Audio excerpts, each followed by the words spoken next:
High Class Miracle Worker, Act 2. The setting is in the evening.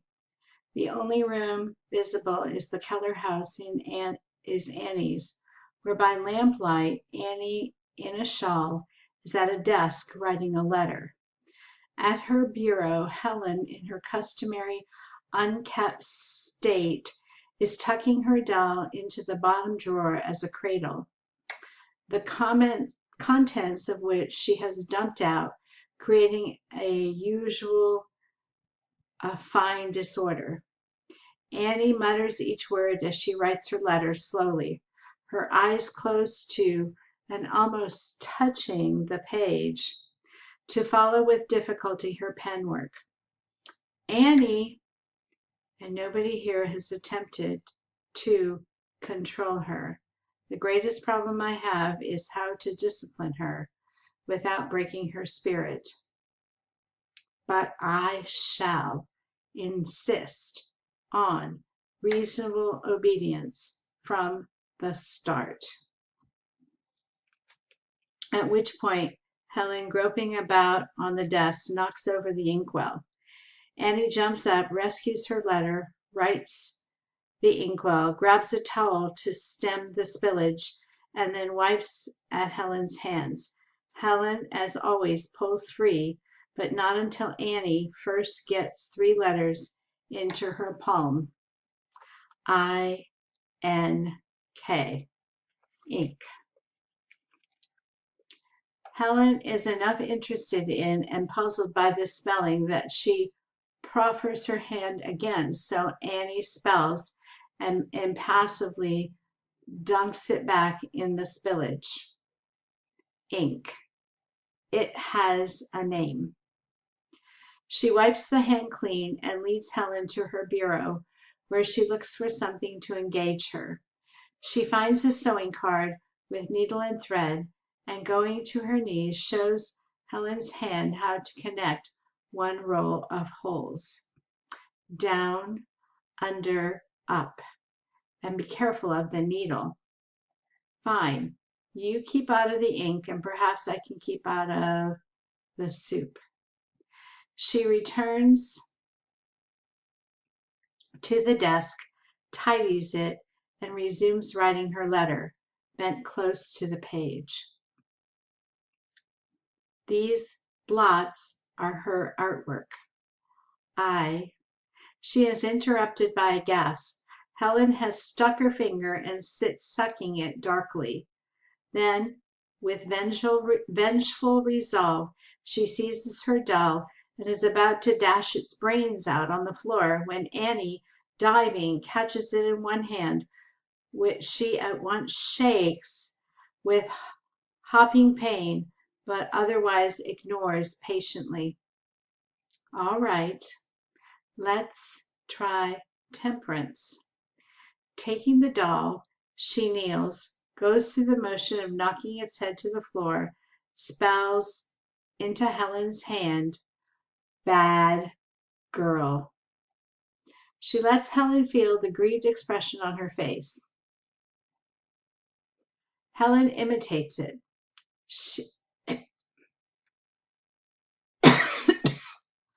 Next, she makes Helen caress the doll and kisses the hurt spot and holds it gently in her arms, then spells into her hand, good girl. She lets Helen feel the smile on her face. Helen sits with a scowl, which suddenly clears, but pats the doll, kisses it, wreathes its face in a large artificial smile, and bears the doll to the washstand where carefully she sits it. Annie watches, pleased. Very good girl. Whereupon Helen elevates the pitcher and dashes it on the floor instead. Annie leaps to her feet and stands inarticulate.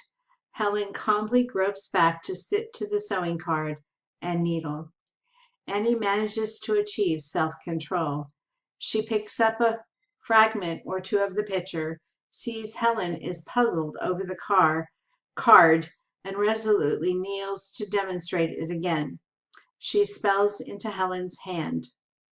Kate, meanwhile coming around the corner with folded sheets on her arms, halts at the doorway and watches them for a moment in silence. She is moved, but level. What are you saying to her? Kate says. Annie, glancing up, is a bit embarrassed and rises from the spelling to find her company manners. Oh, I was just making conversation, saying it was a sewing card. But does that, she imitates her fingers, mean that to her? No, she won't know what spelling is till she knows what the word is. Yet you keep spelling to her. Why? I like to hear myself talk. The captain says it's like spelling to the fence post. Does he now? Is it? No, it's how much I make you talk to Mildred. It's how I watch you talk to Mildred. Mildred? Any baby. Gibberish. Grown up gibberish. Baby talk. Gibberish. Do they understand one word of it to start? Somehow they begin to. If they hear it, I'm letting Helen hear it. Other children are not impaired. How's there? Oh, there's nothing impaired in that head. It works like a mouse trap. But after a child hears how many words, Miss Annie? 1,000,000? I guess no mother ever minded enough to count. She drops her eyes to spell into Helen's hand, again indicating the card. Helen spells back, and Annie is amused. What does she spell? I spelt card.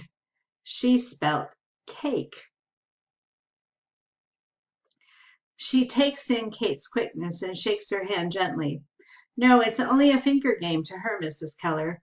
What she has to learn first is that things have names. And when will she learn? Maybe after 1,000,001 words. They hold each other's gaze. Kate then speaks quietly. I should like to learn those letters, Miss Annie. I'll teach you tomorrow morning. That makes only 500,000 each. Is it her bedtime? Annie reaches for the sewing car. Helen objects. Annie insists, and Helen gets rid of Annie's hand by jabbing it with the needle. Annie gasps and moves to grip Helen's wrist, but Kate intervenes with a proffered sweet, and Helen drops the card, crams the sweet in her mouth, and scrambles up to search her mother's hands for more. Annie nurses her wound, staring after the sweet. I'm sorry, Miss Annie. Why does she get a reward for stabbing me? Well, we catch our flies with honey, I'm afraid. We haven't the heart for much else, and so many times she simply cannot be compelled. Yes, I'm the same way myself. Kate smiles and leads Helen off around the corner. Annie, alone in her room, picks up things, and in the act of removing Helen's doll, gives way to unmannerly temptation. She throttles it. She drops it on her bed and stands pondering. Then she turns back, sits decisively, and writes again as the lights dim on her. Grimly, the more I think, the more certain I am that obedience is the gateway through which knowledge enters the mind of the child. On the word obedience, a shaft of sunlight hits the water pump outside, while Annie's voice ends in the dark, followed by a distant cockcrow. Daylight comes up over another corner of the sky, which Vinnie's voice heard at once. "Breakfast ready!" Vinny comes down into the sunlight beam and pumps a pitcher full of water. While the pitcher is brimming, we hear conversation from the dark.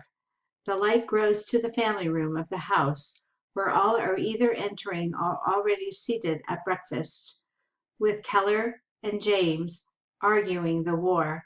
Helen is wandering around the table to explore the contents of the other plates. When Annie is in her chair, she watches Helen. Vinny re-enters, sets the pitcher on the table. Kate lifts the almost empty biscuit plate with an inquiring look. Vinny nods and bears it off back, neither of them interrupting the men. Annie, meanwhile, sits with a fork quiet, watching Helen. Helen, who at her mother's plate pokes her hand around some scrambled eggs. Kate catches Annie's eyes on her, smiles with a wary gesture.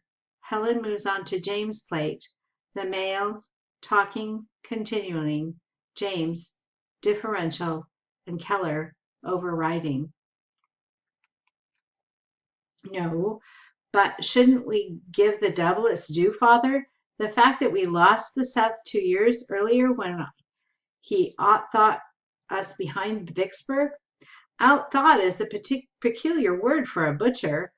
Harness maker, wasn't he?" "I say butcher. His only virtue as a soldier was numbers, and he led them to slaughter with no more regard than for so many sheep." "But even in the sense he was a butcher. The fact is he, a drunken one, half the war." "Agreed, Father. If his own people said he was, I can't argue he—" "Well, what is it you find to admire in such a man, Jimmy? The butchery or the drunkenness?" "Neither, Father. Only the fact that he beat us." Okay, class, that's the end of page 46. So in the next video, I'll start on page 47.